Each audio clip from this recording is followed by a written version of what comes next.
Assalamualaikum warahmatullahi wabarakatuh. Bismillahirrahmanirrahim. Alhamdulillahi rabbil alamin. Wassalatu wassalamu ala sayyidina Muhammadin wa ala alihi wa sahbihi ajma'in. Allahumma inna nastahdika li arsyadi amrina wa zidna ilman yanfa'una walhasilu annal qada'a wal qadara huwal hikmah allati sayyarallahu 'alaiha kainatihi.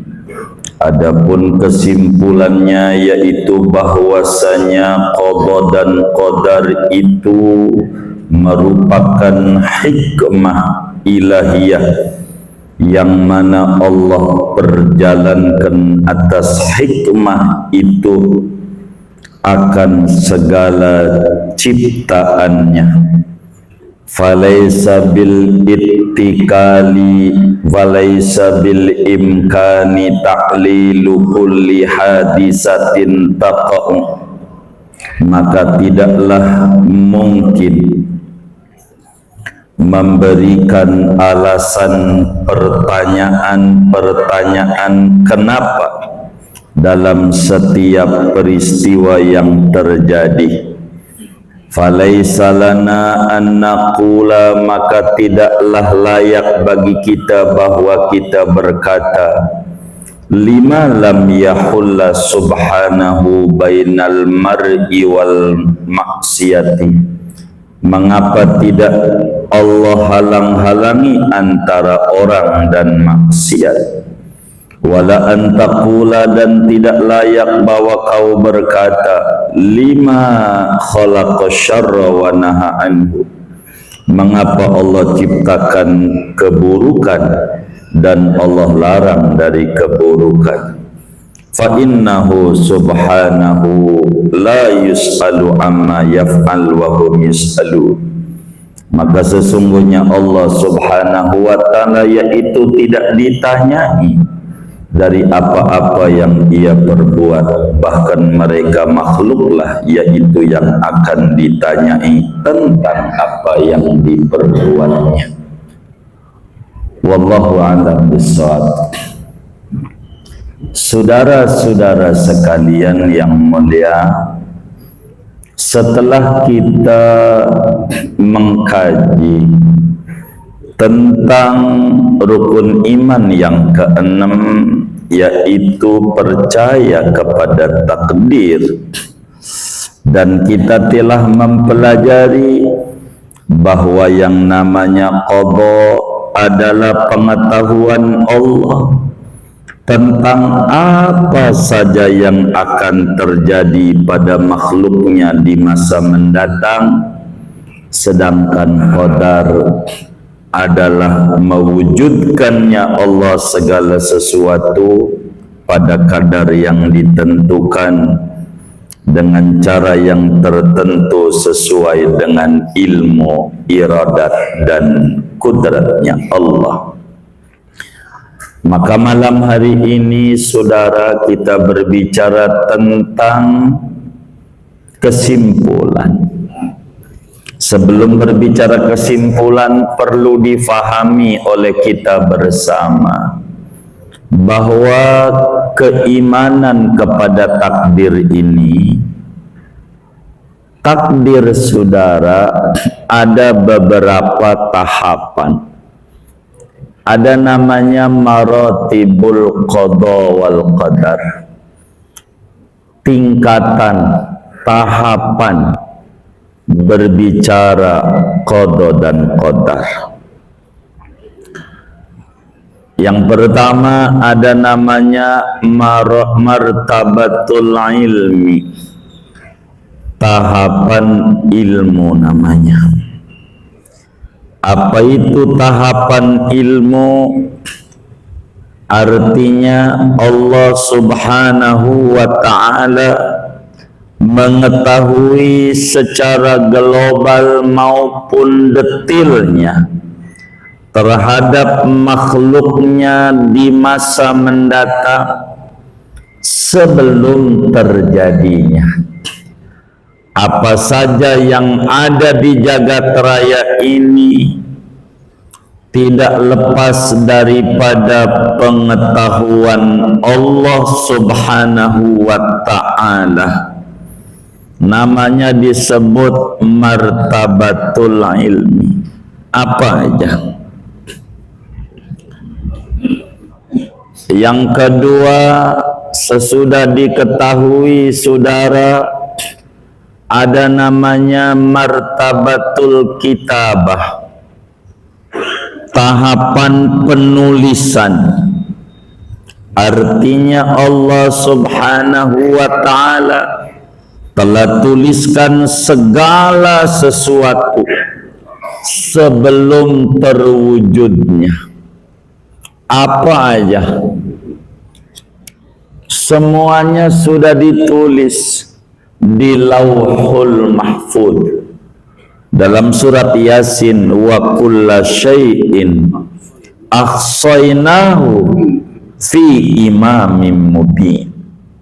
Segalanya telah kami catat di Lauhul Mahfuz. Jadi kita ini sebelum kita ngaji malam hari ini di Al-Madinah, Allah udah tahu sebelum kita dicipta bahwa bakal namanya ada makhluk si fulan nanti bakal ngaji. Allah tahu dan Allah catat di Lauhul Mahfuz, ada catatan. Minggu yang lalu enggak ngaji, yang lalu ada catatannya, emang lebaran begitu. Benar enggak? Jadi ada catatan, enggak lepas dari catatan itu. Tahapan berikutnya namanya martabatul masyiah, ketetapan. Masya Allahu kana wa ma lam yasha lam yakun. Apa yang Allah tetapkan terjadi, suka atau tak suka. Apa yang Allah tidak tetapkan tidak akan terjadi meski kita pengen terjadi. Semuanya tahtal masyiah. Makanya dalam Ratibul Haddad, bismillah walhamdulillah wal khairu wasyarru bimasyiatillah. Wal khairu enak, wasyarru enak, semuanya di bawah ketetapan dari Allah Subhanahu wa ta'ala. Dengan ketetapan Allah, la mani'a lima a'taita wala mu'tiya lima mana'ta wala radda lima qadaita. Semuanya nggak ada yang bisa ngalangin kalau Allah mau memberi. Orang ngalang-ngalangin susah. Kita dagang di pojok, Anda dagang di depan, kalau Allah mau ngasih nggak bisa. Biar di pojok kayak warung nasi uduk Poiti, di pojokan rame juga. Wala mu'tiya lima manata, enggak ada yang bisa memberi kalau kata Allah, enggak. Semuanya terserah Allah, di bawah ketetapan Allah. Keempat, martabatut tauzi', tahapan pembagian. Jadi segala ciptaan ini diatur oleh Allah, diikatkan dengan waktu. Ada waktu. Ini namanya martabatut tauzi'. pendistribusian segala sesuatu yang akan terjadi pada ciptaannya terikat dengan zaman. Jadi kita nanti akan ada di rahim ibu kita bentuknya mani. 40 hari berikutnya bentuknya segumpal darah. 40 hari berikutnya segumpal daging. 120 hari, 4 bulan. Lalu malaikat disuruh tiupin roh. Allah tiupkan roh. Malaikat suruh catat. Ini martabatut tauzi. Ini fulan, tulis laki-laki lahirnya. Ini orang umurnya nanti sekian. Ini orang nanti rezekinya sekian. Ini orang pada tahun anu ada catatannya. Itu semuanya mengikuti waktu. Harian dari mulai jam, detik gitu, menit, harian, jam, harian, mingguan, bulanan, tahunan ada. Itu tidak meleset. Dalam satu peribahasa, asam di gunung, garam di laut, ketemu di belanga. Dari kecil nggak ketemu, kan asam di gunung kan jauh, garam di laut jauh, ketemu di belanga. Belanga tuh dipanci. Begitu, enggak tahu. Tapi Allah udah atur si fulan ini jodohnya adalah orang Jawa. Itu orang tuh kepengen ke Jakarta, enggak mau juga tinggalnya di Jakarta Timur, maunya Roblong. Akhirnya ngontrak lagi di kontrakan babanya. Akhirnya kita demen kawin sama dia. Bisa aja begitu. Emang dulu bininya zaman kecilnya bercita-cita itu orang jadi bininya. Gini enggak? Kagak. Itu udah diatur. Ada waktunya. Mengikuti waktu. Ada proses. Dan Allah atur. Si anu nanti sekolah di anu, nanti anu, nanti anu, nanti anu. Begitu. Udah diatur semuanya. Ketetapan itu. Sebelum kita lahir. Udah ada ketetapannya. Ampelah surga dia atau neraka dia, itu Allah tahu. Dan kita jangan masuk wilayah itu. Allah tahu kita ini ujungnya surga apa ujungnya neraka. Allah tahu nggak? Tahu. Allah tetepin nggak? Tetepin. Masalahnya kita tahu apa kagak? Nah, karena kagak, ada aturan. Jangan kita ngandel yang kita kagak tahu. Rezeki udah dijamin. Tuh namanya bagian yang kita nggak tahu.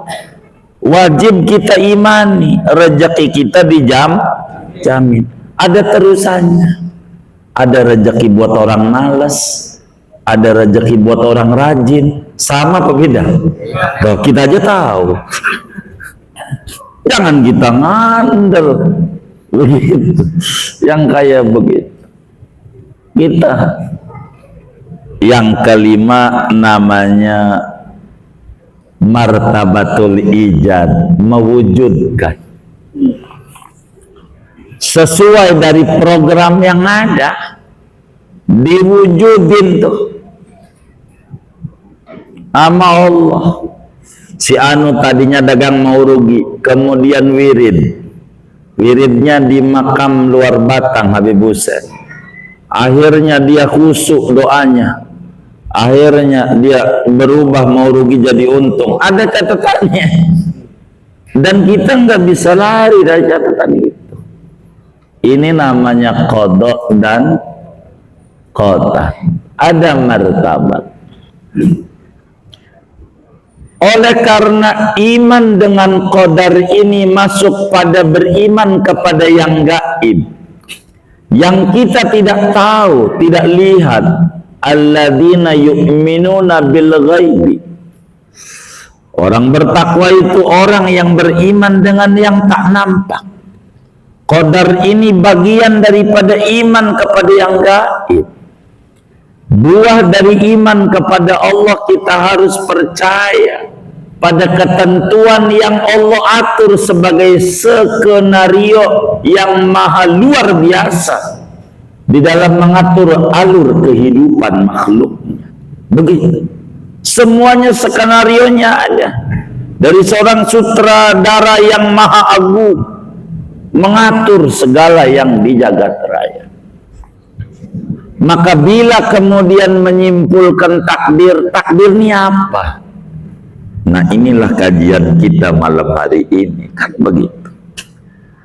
Maka kesimpulannya, takdir itu, saudara, adalah satu hikmah ilahi yang Allah atur pada alam ciptaannya. Allah atur.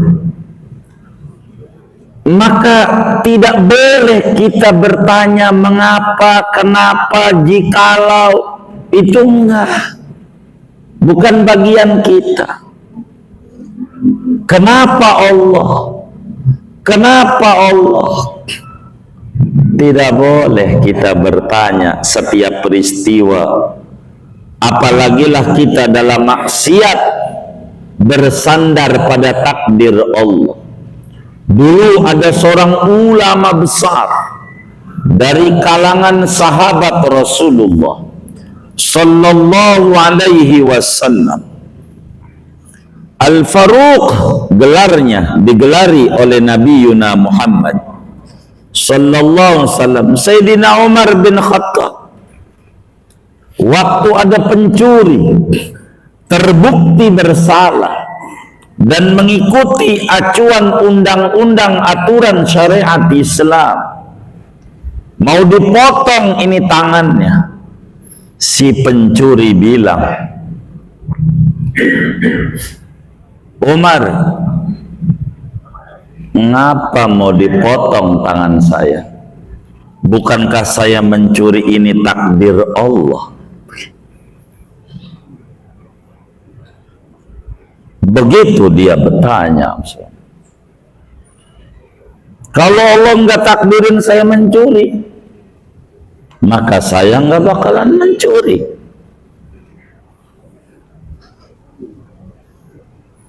Begitu.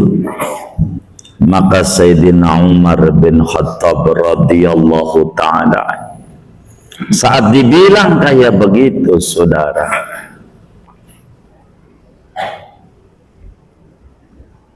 saya potong tanganmu mengikuti takdir Allah yang Allah atur. Maka memotong tangan sebagai bentuk menjalankan takdir Allah, menuju takdir Allah. Allah udah atur dalam Al-Quran. Siapa mencuri? Emang si takdir Allah mencuri? Dari sisi Allah nggak salah. Seorang sutradara membuat pemeran penjahat yang nggak salah. Tapi mencuri itu ada kemampuan kita. Dan kita bisa untuk tidak mencuri. Jangan kemudian disalahin. Kalau kita kagak lulus sekolah ini salah Pak Guru. Guru salahin. Begitu, sekolah kagak ngelulusin. Lah salah kita, belajarnya malas. Begitu, benar nggak? Maka kenapa lu mencuri? Akibat dari mencuri kudu dipotong, ketentuan dari Allah. Emang begitu? Kayak begitu diatur sama agama. Maka saudara, kalaulah kita lapar, lapar ini ketentuan Allah. Takdir Allah enggak? Lapar. Allah takdirin enggak? Takdirin lapar. Ya udah, nggak usah makan. Modal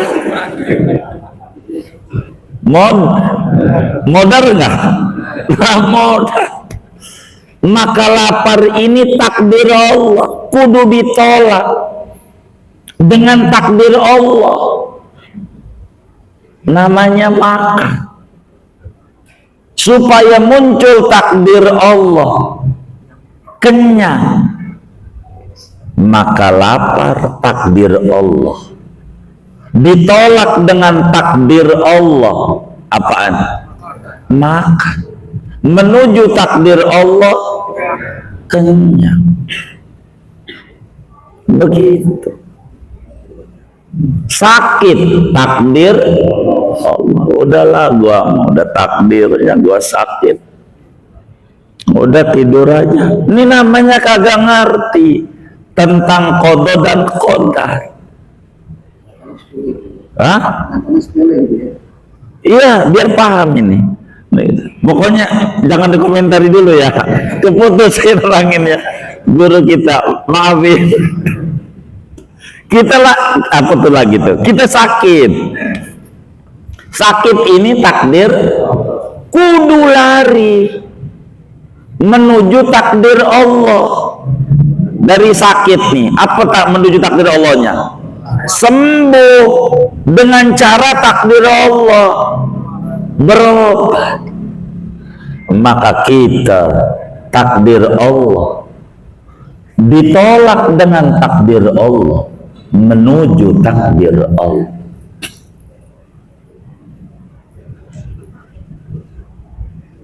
Kita bodoh,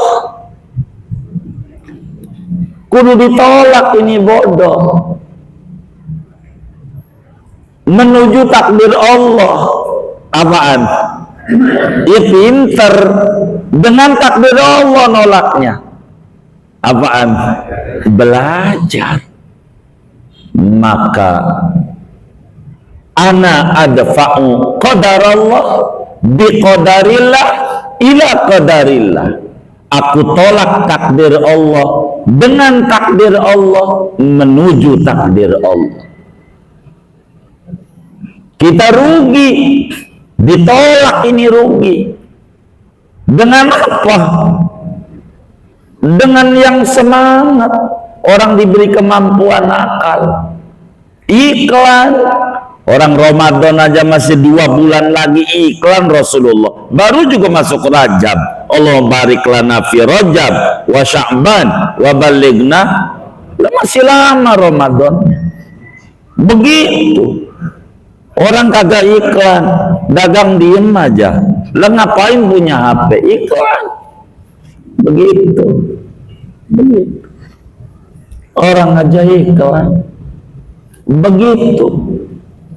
Maka rugi takdir Allah. Ditolak menuju takdir Allah. Apa menujunya?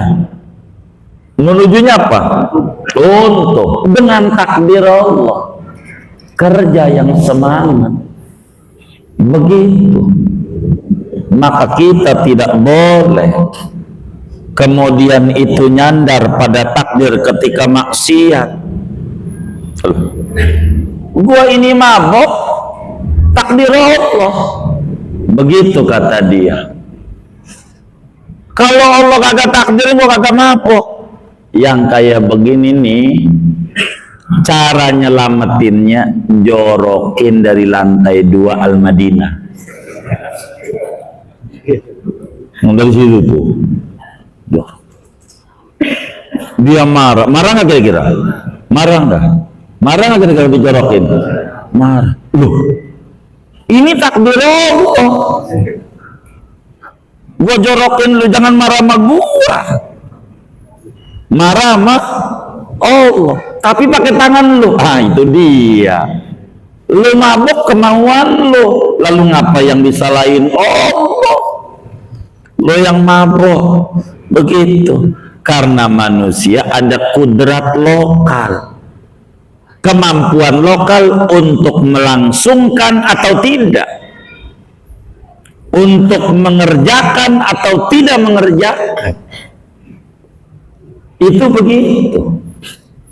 Maka takdir ini ada hikmah ilahiyah yang tidak boleh kita memberikan alasan, pertanyaan, kenapa dan kenapa dalam setiap peristiwa yang terjadi. Tak elok seorang muslim yang beriman kepada Allah lalu dia nanya, kenapa?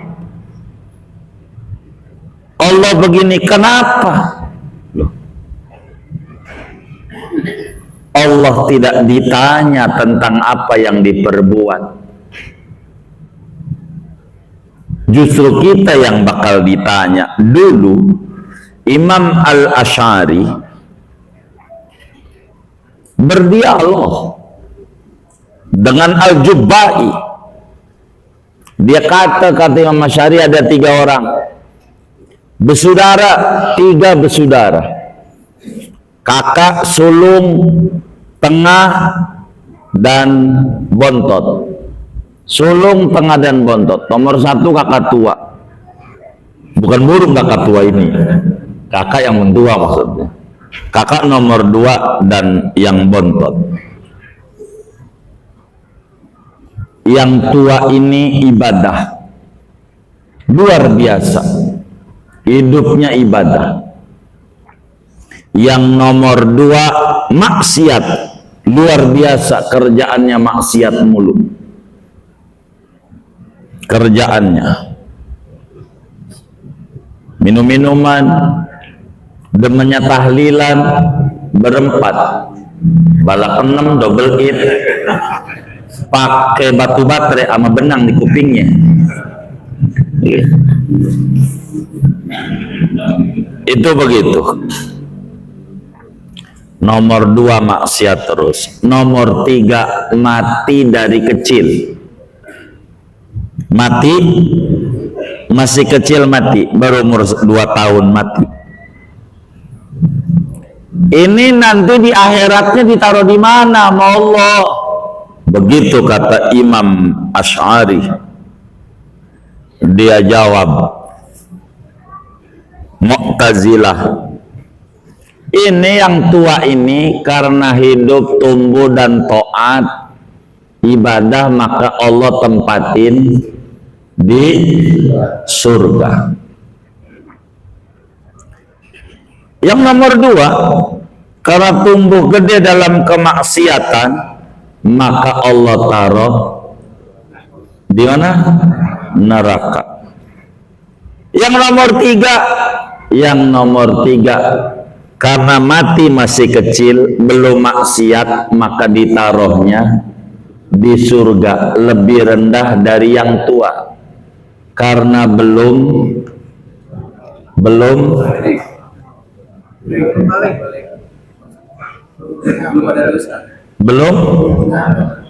punya amal, belum ibadah, maka surganya rendahan dibanding yang tua.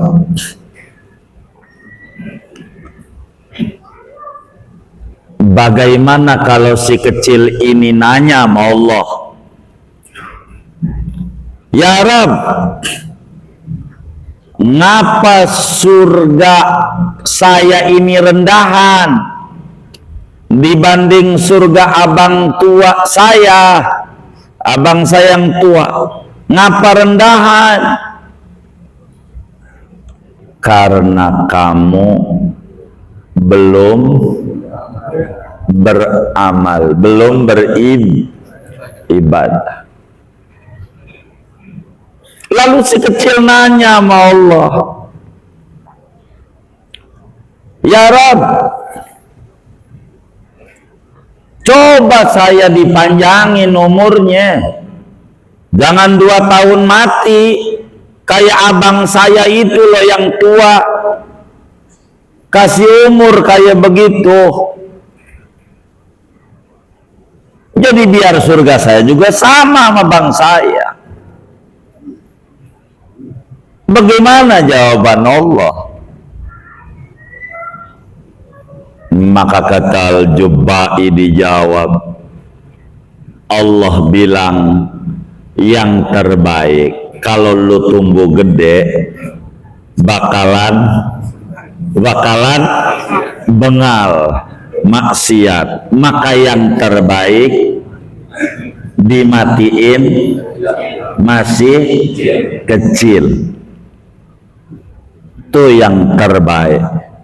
Begitu kata Mu'tazilah Al-Jubai. Lalu kata Imam Asy'ari nanya, bagaimana kalau kakak nomor 2 ini protes sama Allah? Kakak nomor 2 masuk apa? Neraka. Kenapa? Maksiat. Ya Rob, ngapa saya umurnya dipanjangin jadi maksiat?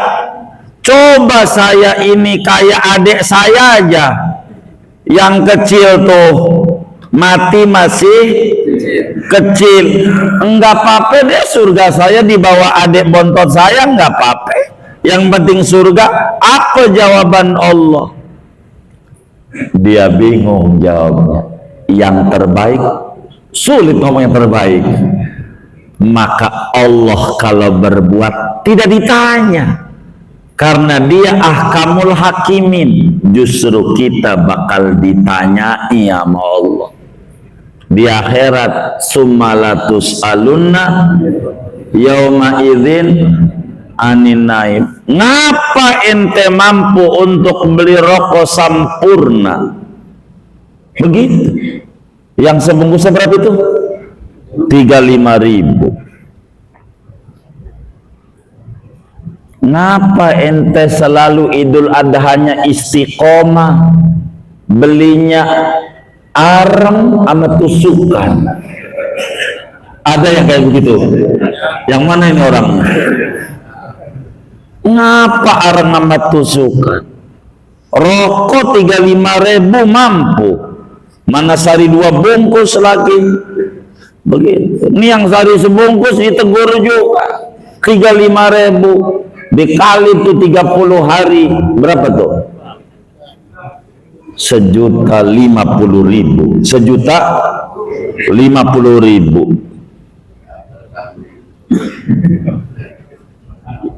1.050.000. 35.000 kali 30 Ustaz. Berapa? Kali 12.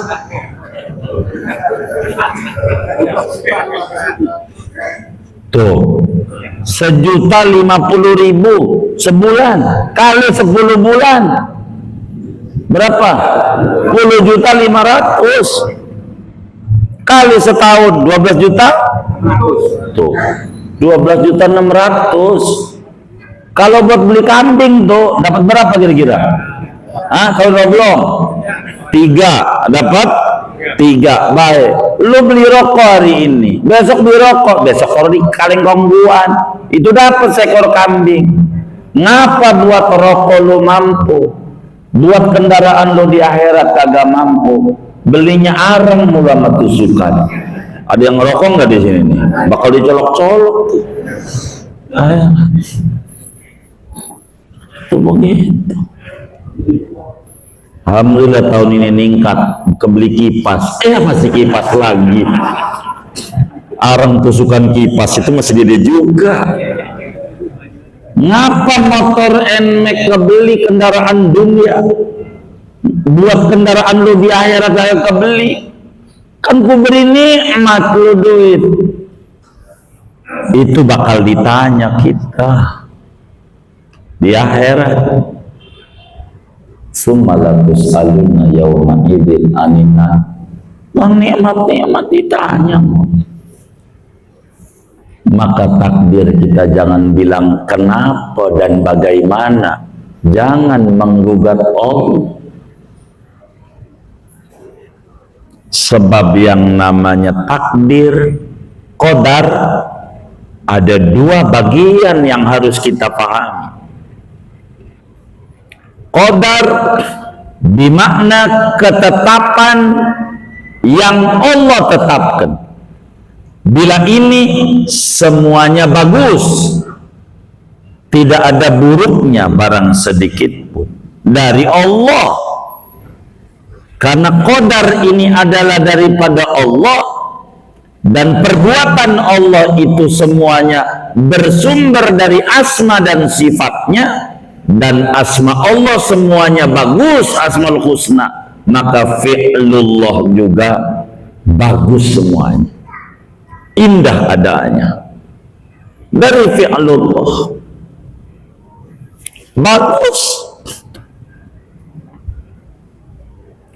Tapi ada qadar yang kedua di makna makdur.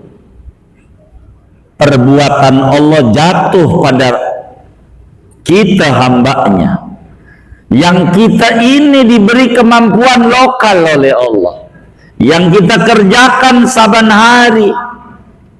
Di sini ada yang bernilai baik, ada yang bernilai buruk. Yang baik bila takdir itu berjurusan dengan ridhonya Allah, itu baik. Yang buruk bila takdir itu berjurusan dengan murkanya Allah.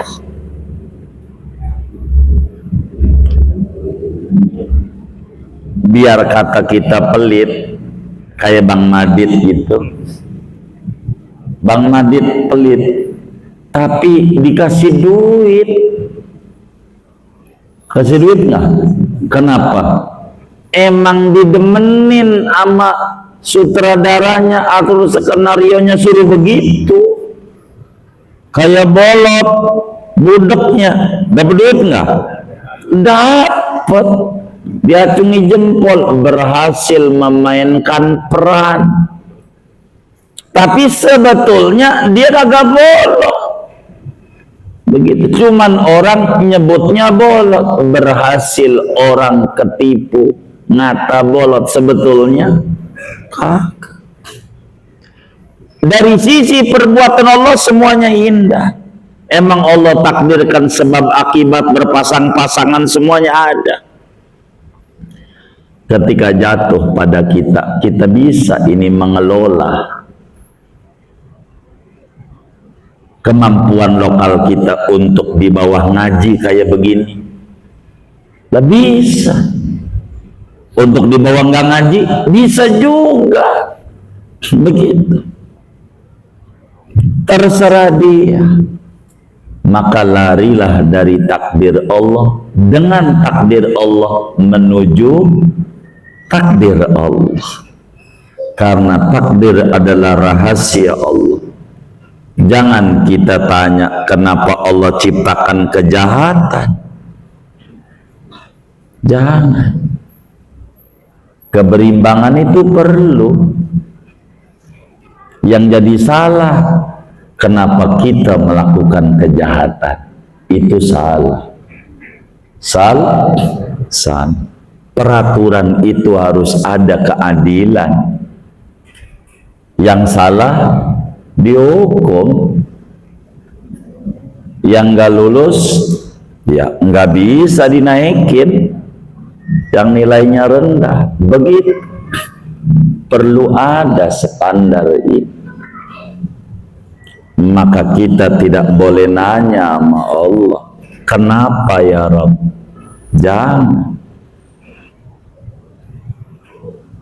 Jangan bertanya menggugat Allah, jangan. Buang kalimat kenapa, mengapa. Mengapa engkau takdirkan saya miskin? Ini tidak benar. Yang benar apa yang saya harus lakukan dalam keadaan susah kayak begini? Begitu baru benar. Karena di sini ada hikmah. Kalau kita susah jangan diem di rumah, keluar. Ngobrol sama teman kita. Pas sudah ngobrol di hati kita nyengir, dah, gua kira yang susah gua doang, parahan dia. Bener nggak? Kalau kita ngobrol, kita belum ngobrol sama dia, kelihatannya enak mulu, kelihatannya doang. Belum ngobrol, belum. Begitu, belum. Jangan dilihat orang nyengir-nyengir kayaknya bahagia. Lihat di Grogol. Dikata bahagia. Ente pengen kayak begitu? Ya, biasa itu. Bila sakit kita, lalu demen datang ke masjid, demen datang ke majlis taklim, sebetulnya kita sehat, bungkusnya sakit. Dibanding dulu, badan kita keker, gagah, masjid lewat mulu, majelis taklim boro-boro, yang dia tahu muara gembong, muara tawar, yang dia tahu begitu, Perigi Lama, Rawat Cipondo, begitu, Ciseeng, Pengasinan, ya Allah, Teluk Naga, tempat mancing tahu kemana aja. Waktu keker badannya, sekarang udah tua mainnya ke masjid, sebetulnya sekarang sehat, bungkusnya sakit. Dulu sebetulnya sakit, kelihatannya sehat. Milih mana? Begitu. Ya Allah, dulu waktu gua duitnya banyak nih, lu belum bangun musola sih. Waktu udah jangan waktu dulu, kelamaan. Kayak begitu. Duit banyak kagak bantu agama, sebetulnya miskin, bungkusnya berlimpahan harta. Sekarang kita miskin, bisa ngisi kotak amal. Biar kata masih zaman penjajahan, Patimura gitu gambarnya. Kalau Patimura tuh namanya masih penjajahan, Bagolok ya kan? Lah, kalau Soekarno Hatta udah merdeka ya. Bener nggak? Itu namanya kita kaya. Biar kata 2.000 perak ngisi kotak amal Jumat, kaya. Berlapiskan kekurangan. Dulu kita katanya kaya, miskin, nggak kenal kotak amal, nggak kenal. Maka pernah ketemu dan dialog itu antara duit 1.000, 2.000 tuh sama 100.000 ketemu di dompetnya orangnya ngaji juga malam ini di Al-Madinah. 2.000 sama 100.000 ngobrol, karena dua-duanya asalnya dari BI. Dari mana? BI. Dua-duanya. Dilihat kalau ratusan ribu, ya Allah licin banget. Ngelihat 2.000 lecek. Dia tanya, lu kemana aja? Kata 100.000. Lama kita tak besua. Begitu. Aduh, saya mainannya adalah di Paoga, di tukang ikan, di parkiran halaman pasar kembang, pantas lecek, bau amis, begitu. Kata 100.000. Lu main kemana? Itu 100.000 bangganya. Kalau gua sih mainnya Gandaria City, Senayan City, Tamrin City, Season City, Semen ke Puncak, ke Guci, ke Dufan. Wah, bangganya tuh 100.000. Di mana tempat hiburan di absen.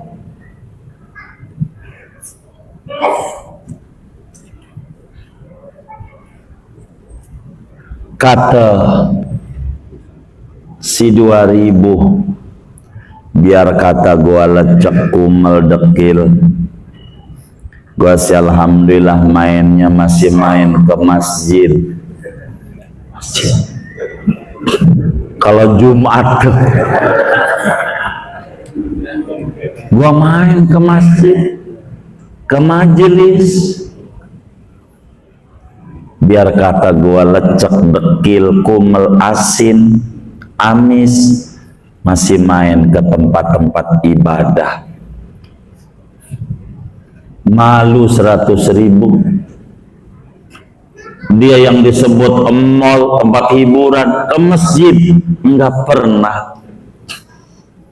Main ke masjid kagak. Makalah pas Jumat itu pengurus masjid ngitung duit sampai asar belum kelar, sampai dicurigai. Ini kayaknya banyak nih, bukan banyak, lecek-lecek. Begitu sudah. Lecek, bener nggak?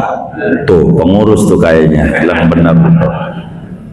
Biar kata gua lecek, amis, mainnya gua ke masjid. Lo mah yang disebut tempat hiburanmu, biar kata 2.000, nilainya tinggi di mata Allah, kelihatannya kecil tapi besar di mata Allah. Itu bungkus doang, yang penting isi. Daripada kita katanya kaya, dulu tuan kontrakan tapi ya kelihatan tuh kotak amal masjid, pas sekarang kontrak kelihatan kaya, berlapiskan kekurangan. Ada orang dikata kaya, diminta bantuan buat maulid, emang ada dalilnya? Tanyanya dalil. Kalau nggak bantu, mau nggak bantu aja, jangan nanya dalil, ya kan? Gitu. Emang ada yang kayak begitu tuh? Banyak dalil, ini enggak. Jangan kita berkata, mengapa saya nggak lahir dari butit, pengen kayak Tommy masuk penjara. Nggak usah. Jangan tanya bertanya, mengapa? Apa yang saya bisa lakukan dalam keadaan seperti ini? Kaki saya udah nggak bisa jalan. Oh, ternyata Allah faham. Kalau saya dikasih sembuh kaki saya, ini bisa ngeluyur lagi ke Tegal Rotan. Untung sakit lekal Madinah. Begitu. Kan berarti sehat, bungkusnya sakit. Syukuri itu sakit. Bila dengan sakit itu jadi dekat dengan Allah. Syukuri itu miskin. Bila dengan miskin tambah sujud sama Allah. Syukuri itu musibah. Bila dengan musibah itu akhirnya kita malam bangun. Jangan kita tanya, kenapa gua dagang rugi? Jangan. Ada apa ini Tuhan kasih gua dagang hari ini rugi? Oh, pas malam tahajud nyari tasbih, mana itu buku Yasin tuh, mana udah lecek, dekil, debuan lagi, jarang dikebet-kebet. Oh, ternyata Allah kasih dagang rugi biar malamnya tahajud. Kemarin untung gua lupa sama Allah, sebetulnya sekarang bukan rugi, untung, sebetulnya untung. Maka hikmah ilahiyah, jangan tanya mengapa, tapi harus tanya apa yang saya lakukan dalam keadaan seperti ini. Muslim itu begitu, sehingga kita tidak terombang-ambing oleh kehidupan. Maka takdir adalah satu ketentuan dari Allah tentang kemahahebatan Allah subhanahu wa ta'ala.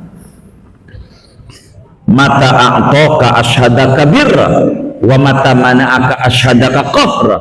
Kata Ibnu Athaillah dalam hikamnya, bila kau diberi oleh Allah, Allah lagi tunjukkan kemahabaikannya. Bila kau tidak diberi, Allah lagi tunjukkan kemahakuasaannya. Bisa apa aja yang dia lakukan, segalanya tetap Allah maha baik. Dan kita banyaknya nggak baik. Orang anggap kita bodoh.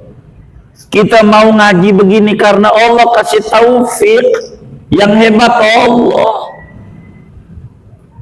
Maka bersyukurlah dengan kita ngaji. Begitu. Jangan kita bawa ke kesombongan. Ini hikmah ilahiyah. Kesimpulannya, qada dan qadar merupakan hikmah yang Allah perjalankan di alam semesta ini. Tidak pantas untuk kita bertanya, membuat alasan mengapa dan mengapa. Tidak elok kita bilang, kenapa Allah tidak halangi aku dari maksiat. Jangan. Bila Anda kena ketentuan maksiat, Allah pengen Anda bertaubat. Ono Adam yang lupa aja makan buah, bertaubat, apalagi Anda yang sengaja minum minuman. Begitu. Bila Allah kasih dagang untung, Allah harapin kita bersyukur lebih banyak lagi, dan itu ada ganjaran di sana. Bila kemudian kita dapat musibah dagang rugi, Allah tuntut kita untuk sabar menghadapi ketentuan itu dengan memaksimalkan berikhtiar. Terus Muslim tidak egois, memahami takdir Muslim hidup penuh dengan ketenangan. Segalanya ada aturan dari Allah. Memahami takdir Muslim itu tidak menjadi orang yang pesimis, tapi penuh keoptimisan di dalam hidup ini. Tidak mengalami frustasi, masih banyak kebaikan Allah di depan. Memahami takdir Muslim itu berusaha mengambil sabab-sabab untuk mendapatkan kebaikan dunia dan akhirat. Tidak ngandel sama takdir. Jangan alasan kita, gua belum dapat hidayah, gua belum dapat taufik. Buang alasan itu. Karena Allah kasih kemampuan lokal pada kita. Gunakan kemampuan itu menuju kepada ridhonya Allah subhanahu wa ta'ala. Memahami takdir, kita bisa mengisi hari-hari kita penuh dengan kesemangatan. Semangat, jangan kita tidak semangat. Bila kita lapar, makan. Bila kita haus, minum. Kalau pengen hilang dagang. Bila kita pengen untung, dagang. Bila kita pengen panen, nanam, bertani. Bila kita pengen punya anak, nikah dan tidur. Bila kita pengen masuk surga, ibadah. Jangan ngandelin baba kita, baba gua pengurus masjid, kiai. Udah gua bakal masuk surga. Bisa. Kapan bisanya? Bila teman kita makan 2 piring yang kenyang kita. Teman kita makan 2 piring yang kenyang kita apa dia? Dia. Kita kenyang gak dia makan? Lah, yang ibadah bapak kita, yang masuk surga kita, dari mana rumusnya? Begitu. Siti Aisyah, istrinya Rasulullah, yang lakinya Nabi, punya syafaat. Kerjaannya saban hari ibadah, puasa nggak berhenti saban hari kecuali 5 hari doang. Idul Fitri, Idul Adha, hari Tasyrik, saban hari. Saking pengen masuk surganya, itu istrinya Nabi, Ummul Mukminin, Siti Aisyah binti Abi Bakar Siddiq, saban hari puasa. Lah kita ponakan Nabi bukan, cucu bukan. Begitu. Emang si tinggal si di gang Nabi Daud, Adam, Hud, tinggal. Ini Sulaiman, ya begitu. Adam, ya enggak tinggalnya, lu ibadah. Kalau pengen masuk surga dengan ibadah orang tua kita, boleh. Bila orang tua kita makan yang kenyang kita, yang kenyang siapa? Iya baba yang makan. Masa yang ibadah dia masuk surga kita? Agak bisa. Maka kita harus ibadah secara maksimal bila kita memahami takdir. Muslim dengan paham takdir hidupnya makin optimis, berjuang, tidak cengeng, tidak ketakutan menghadapi masa depan. Dia terus berjuang karena paham dengan takdir. Dan ini yang paling penting dalam hidup kita. maka takdir tidak pernah menyusahkan kita. Pikiran kita yang rumit memahami hidup itu yang bikin jadi mumet. Begitu. Bila perempuan soleha nggak mumet dikasih duit 20.000 sama lakinya, gojek lakinya 20.000, kata lakinya, mah ini kerja hari ini 20.000, tapi saya pengen makan daging sapi. Itu kagak marah, siap bang, sami'na wa ta'na. Orang yang paham takdir, 20.000 pengen makan daging sapi, siap tuh, enggak pernah kecewa. Sore mana udah saya bungkus di Royco rasa daging sapi 20.000 Royco, yang penting ada rasa. Begitu. Jadi bagaimana kita mengolah biar cukup. Begitu nih, duit 30.000 biar cukup loh setahun, beli kalender, bener nggak? Kalender kan cukup, bener nggak? Orang cerdas tuh begitu. Manfaatkan apa yang ada, jangan banyak bertanya kepada Allah. Gue ini miskin, nggak mampu ini, nggak mampu itu. Yang kita bisa apa? Nggak bisa kita berbagi dengan duit, dengan mulut doain orang. Kalau nggak bisa kita dengan mulut, diem, udah bagus. Udah bantu kagak tuh di masjid nyelak mulu, kasihan pengurus jadi kurus. Ya Allah, emang pengurus juga sih kurus, bukan penggemuk. Maka saudara, kita pahami takdir. Takdir itu indah. Ini rahasia Allah Subhanahu wa ta'ala buat kita. Dan kita imani takdir. Boleh kita bersandar pada takdir kala musibah. Tidak boleh kita bersandar pada takdir kala kita maksiat. Kalau kala musibah boleh kita sakit. Ya udah takdirnya, gua udah berupaya. Tapi gimana? Begitu. Duit hilang. Hilang. Di mana? Ya Allah, di mana? Kalau gua tahu nggak hilang.